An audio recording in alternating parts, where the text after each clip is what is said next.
Қайырлы күн, құрметті көрермендер. Эфирде Дін сақшы бағдарламасы. Бүгін бізде қонақта Алматы облысы дене шынықтыру және спорт басқармасының басшысы Нұрбақыт Теңізбаев. Қош келдіңіз, аға. Аға, қазақ спортшыларының көбісі дінге бет бұрып жатағымды дәріптейді деген пікір бар. Тіпті қазақ спортшыларында рух жоқ, дін бар деген пікірді де көзіміз шалды. Осы туралы сіз не айтасыз? Бабаларымыздың шариғатқа сәйкес осындай салт дәстүрімізге жаңағыдай байланысты көп дініміз көптеген жерде өзінің қолайлы екені, таза екендігінен біздің ата-бабаларымыздың ұстанған діні. Сондықтан енді бұл енді біздің қаншама батыр бабаларымыз болған қазақ елі осы ислам дінімен пайғамбарымыз саллаллаху жолымен жүріп осы дінімізді ұстанған. Сондықтан енді қазіргі уақытта осындай заманда, заманның дамыған заманы деп айтуымыз керек.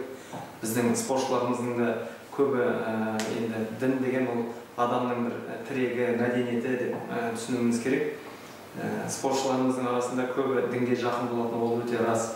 Бірақ дін бар, рух жоқ дегенге мен өзім келіспеймін. Спортшы қандай да адам, қандай да бала спортпен айналысқаннан кейін ол өте еңбекқор болады, таза болады, шыдамды болады, төзімді болады. Сондықтан біздің спортшыларымыз өте жарысқа шығатын кезде көбінесе Құдайға сыйынып шығып жатады. Сондықтан дінге өте жақын ол рас. Бірақ қазіргі мына ақпараттық желілердің дамыған заманында түрлі жат ағымдардың кіріп жатқанына байланысты бұл насихатты көптеп дұрыс жеткізуіміз керек деп санаймын. Өйткені ислам діні ол жамандыққа бұйырмайды, жаман нәрсеге адамды итермелемейді. Егер таза ұстанам десе, ол адамның ақылы дұрыс жететін болса, ол ең таза адам баласына зиян келтірмейтін дініміз болғандықтан, бұны тек қана спортсмендер емес, оны біздің барлық адамдар ислам діні ол таза дін болғандықтан енді ұстану керек деп ойлаймын. Бірақ жат ағымдардың ортаға кіріп, біздің спортшыларымыз әсіресе көбінесе қара күшке бай, сондай қорықпайтын ержүрек болғандықтан соны кейбіреулер пайдаланып кетуі де мүмкін.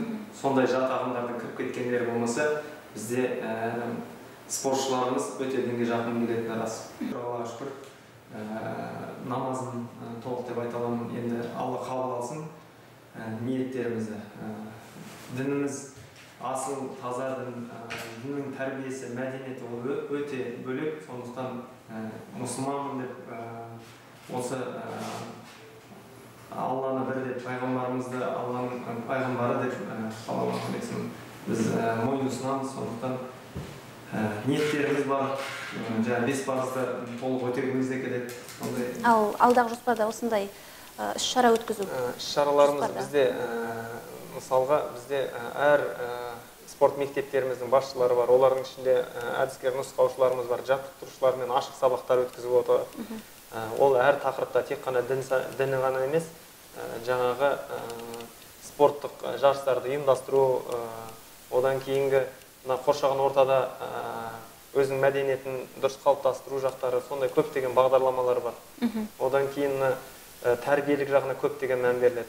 Мысалы, жаңа айтып кеткендей, біздің спортшыларымызға берген тәрбие, ол спортпен айналысқан бала да, қыз да ол өмірде өте еңбекқор болады. Бұның өзі бөлек тәрбие болып саналады. Спорттың өзі тәрбие деп айтуымыз керек, өйткені спортқа барған бала жан-жақты болады. Жан-жақты болады, шыдамды болады, өйткені спорттық жаттығулар оларға оңай емес. Шыдамдық талап етеді. Ол шыдамды болған бала, ол өмірде де мықты болады.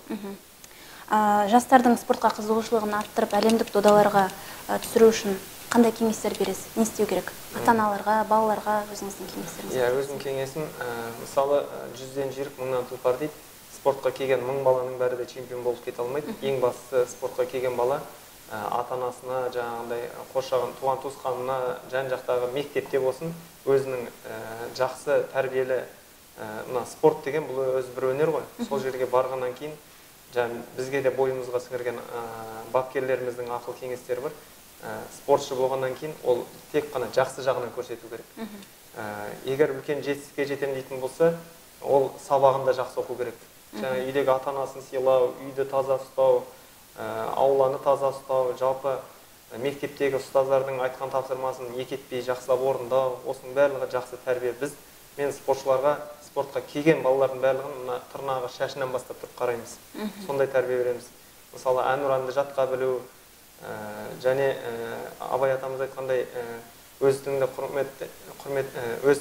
өзге тілдің бәрін біл, өз тіліңді құрметте дейтіндей, тілді де білу, өйткені шетелге шығады біздің спортшыларымыз. Сондай жан-жақты болуға біз тәрбиелейміз. Біздің спортшыларымыз, мысалы, спортпен айналысқан бала да, қыз да кейін спортты қойғаннан кейін ол мықты маман болу керек. Жоқ дегенде мықты, жақсы, өнегелі адам болу керек деп тәрбиелейміз. Сондай насихаттар айтамыз. Ал егер кәсіби спортқа баратын болсақ, спорттың барлығы жаңағыдай әлем чемпионы, олимпиада чемпионы болып кете алмайды. Спортқа үлкен биік шыңға жету үшін ол өте үлкен еңбекқорлықты талап етеді, шыдамдылықты талап етеді. Жаңағы олимпиадаға, әлем чемпионатына барып топ жару үшін ол үлкен мақсат қою керек. Спортта жай ғана бір күнге барып, ертесі күні бармай қоятын, өйтіп ондай көзқараспен қарамау керек екен. Сондай үгіт насихат жүргізіп айтып отырамыз. Жалпы спорттың адам өміріндегі маңыздылық туралы айтсаңыз? Жалпы спорт деген ол салауатты өмір салтын ұстанудан басталады. Мысалы, спортпен шұғылданған бала да, адам да, оның денсаулығы жақсы болады. Қыз балалар болсын, ұл балалар болсын, үлкен кісілер болсын, оның дене бітімі сымбатты болады, денсаулығы мықты болады. Ешқандай ауруларға жол бермеу деген жақсы мына тәрбиелік бойына күш-қуат жинайды деген сияқты. Мысалы, қазіргі күні бізде өкіметімізден мемлекет басшысы көптеген осы бұқаралық спортты дамыту бойынша салауатты өмір салтын ұстанып, жасөспірім балалармен жалпы бұқарада халықтың спортпен тегін айналысу үшін көптеген тапсырмалар берілген болатын жолдауында. Сол қазір бізде облыс әкімдігімен де айтуымыз керек. Алматы облысында қазір ауылды жерлерде стрит воркаут алаңдары. Ол стрит воркаут дегеніміз көшедегі алаңдар, жаңағы тренажерлар, турник, брусья, сол сияқты жеңіл-желпі. Онымен кез келген адам таңертеңгісін кешке барып айналыса алады. Одан кейін мектептің жаңағы дворлардағы алаңдарда футбол ойнайтын, кішкентай баскетбол ойнайтын алаңдарды салып беруге көптеген қаражаттар бөліп жатыр. Одан кейін дене шынықтыру, сауықтыру кешендерін салып жатыр. Осылардың барлығы біздің халыққа, жалпы жас өспірім балалар мен жалпы халықтың спортпен шұғылдануына үлкен жағдайлар жасалып беріліп жатыр деп айтуымыз керек. Спортпен шұғылданған адамның денсаулығы мықты болады, ой өрісі кең болады. Ал жаңа әлемдік дода деп жатырмыз, рух деп жатырмыз, яға. Осындай кішкентай кезінен балаларда білінеді ма? Спортқа деген құлшынысы, рух осы баладан олимпиада чемпионы шығады-ау деген сондайларды сіздер әрине ол талант деп айтамыз. Бір мысалы 10 бала келіп тұрса, біреусі футболға жақын болуы мүмкін, біреуі төбелеске, бокске жақын болуы мүмкін, біреуі мүмкін математик болып сабаққа жақын болуы мүмкін деген сияқты. Әркімнің өзінің қызығушылығы болады.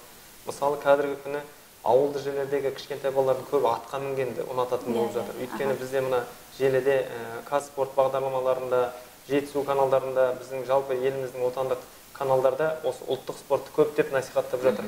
Бұл бізге өте жақсы деп айтуымыз керек. Өйткені ауылды жердегі кішкентай балалар футбол ойнамаса да атқа отырып жатады кейбіреу. Ол біздің енді қанымызда бар деп айтуымыз керек. Спортқа балалардың қызығушылығын арттыру осындайдан басталады. Ал қазіргі мысалы көзге түскен спортшылар деп айтыңыз қой, сондай спортшыларға қандай да бір жағдайлар жасалды ма алдын ала дайындық мақсатында? Бізде облыс әкімдігінің тарапынан біздегі спортшыларымыз егер жақсы өнер көрсетіп, облыстық чемпионатта, аудандық жерлерде мысалы ауылдық округ аудандық чемпионаттар өткізеді. Әр спорттың түрлері бойынша. Мысалы бала қазір бізде 17 аудан 3 қаламызда барлық жерде спорттық үйірмелер бар. Спорт мектептер жұмыс жасап жатыр. Бұқаралық іс-шараларды өткізу, дамыту орталықтары ашылды. Биылғы жылдан бастап көптеген жаңа президенттің жолдауына байланысты облыс әкімінің қолдауымен осының барлығы жасалып жатыр деп айтуымыз керек.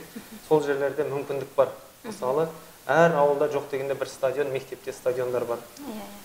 Одан басқа жаңағы мектептің спорт залдары бар, стрит воркауттар салынып жатыр. Бұлай қарасаңыз, садикте, балабақшаның өзінде кішкентай балалар ойнайтын нелер бар. Алаңдар бар, спортқа именно. Осындай жерден озып шыққан балалар аудан чемпионы болады, облыс чемпионы болады. Соң Қазақстан Республикасының чемпионы болғанға дейін, бұның бәрі тегін түрде бізде облыс әкімінің қолдауымен бүткіл жарыстарға тегін барады. Егер чемпионаттарды ұтқан бала болса, спортта өзінің мықты екенін көрсетіп дәлелдеген болса, осындайларға.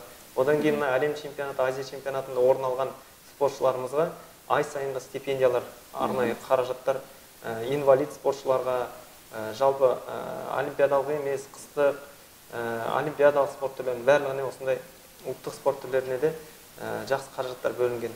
Солардың ай сайынғы стипендиясы мен жарыстарына баруына қаражаттар бөлініп отырады. Осындай қолдаулар бар.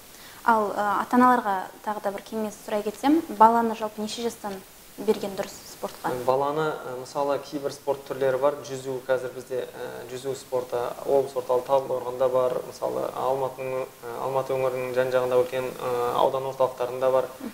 Оны 5 жастан бастап, одан да төменгі жаста бере алады жүзу спорт түріне. Одан кейін мына карате деген жеңіл спорт түрлері бар. Оған да ұл қыздарды да беруге болады. Гимнастика бар. Ал егер мына жекпе-жек спорт түрлері, күрес, сондай болатын болса, бұлардың барлығын былай айтқанда 8, 9, 10 жастан бастап қана беруге болады. Ал мысалы футбол, волейбол спорт түрлері ол өте қазіргі уақытта керемет спорт түрлері. Қыз балалар үшін, мысалы ауылды жерлерде бүткіл мектептерде спорт залдар бар, спорт кешендері салынып бастап жатыр. Соларда қыз балалар үшін де, ұл балалар үшін волейбол спортын қазір жақсы дамытып жатырмыз облыста. Осыларға 5 жас, 7 жастан жоғары қарай ата-аналар балаларын спортқа берсе болады. Жалпы ата-аналарға айтарым, балаларын спортқа берген ол өте дұрыс деп санаймын. Өйткені бүгінгі уақытта заманның дамығанда бәрі телефонға, телевизорға отырып қалды, компьютерға отырып қалды. Ал егер спортпен шұғылданып, бір уақытта өзі спортпен айналысса, ол баланың аппетиті ашылып, жаңағы денсаулығы да жақсы болады, сабағын оқығанда да, бұлай ұйқысы да жақсы болады. Сосын қызығушылығы оянып, мүмкін қазір мына ақпараттық желілерде футболдағы мықты біздің чемпиондарымыз, мысалы Месси, Роналдолар қандай мықты өздерін жас балалар кумир санайды. Одан басқа MMA спорт түрлерінде де мына Хабиб, Нурмагомедов сияқты мықты спортшыларымызды қалай күшті насихаттап жатыр. Олимпиада ойындарын қазір телевизордан жақсы көрсетіп жатыр. Әлем чемпионаты, Қазақстанның түкпір-түкпірінде өтіп жатқан чемпионаттарды қазспорттан да күшті көрсетіп жатыр. Осының бәрі біздің балаларға насихат. Сондықтан ата-аналар балаларын бергені дұрыс деп санаймын. Өйткені ол чемпион болмаса да, ол жақсы бала, жақсы адам болып өміріне қалыптасады. Енді жаңа бұл енді бүгін дін сақшы бағдарламасы болғандықтан біздің спортшыларымызды енді айтып жатырмыз ғой, ол дінге жақын болады. Ол өте рас. Өйткені әр спортшы жарысқа шығатын кезде Құдайға сыйынып шығады, өзі Құдайдан қатты тілеп жүреді. Мысалы, мен өз басымнан өткен, бірақ мен айтар едім, біздің бір ағамыз бір жақсы бір сөзін айтып еді, аруақ демей тренировка жасап, жаттығу жасаңдар деп, жарысқа дайындалыңдар. Өте дұрыс айтылған нәрсе, ол жаттығуды жақсылап жасаған бала, ол спортта өзінің алам деген, жаңағы жетем деген жетістігіне жетеді. Ал егер тек қана жаңағындай тренировка жасамай барып, бір жерге барып топ жарам деген ол өте қиын. Әрине ол діннің тәрбиесі өте бөлек. Дінімізді жақсы түсініп, біліп, өте таза дін болғандықтан бізге ол қазіргі уақытта қоғамда біздің жастарымызға дінді жақсылап жеткізіп, таза жүретін жол болғандықтан ол ешқашан өтірік айтпайды. Мысалы, біздің ислам дінімізде ешқашан ұрлық жасамайды.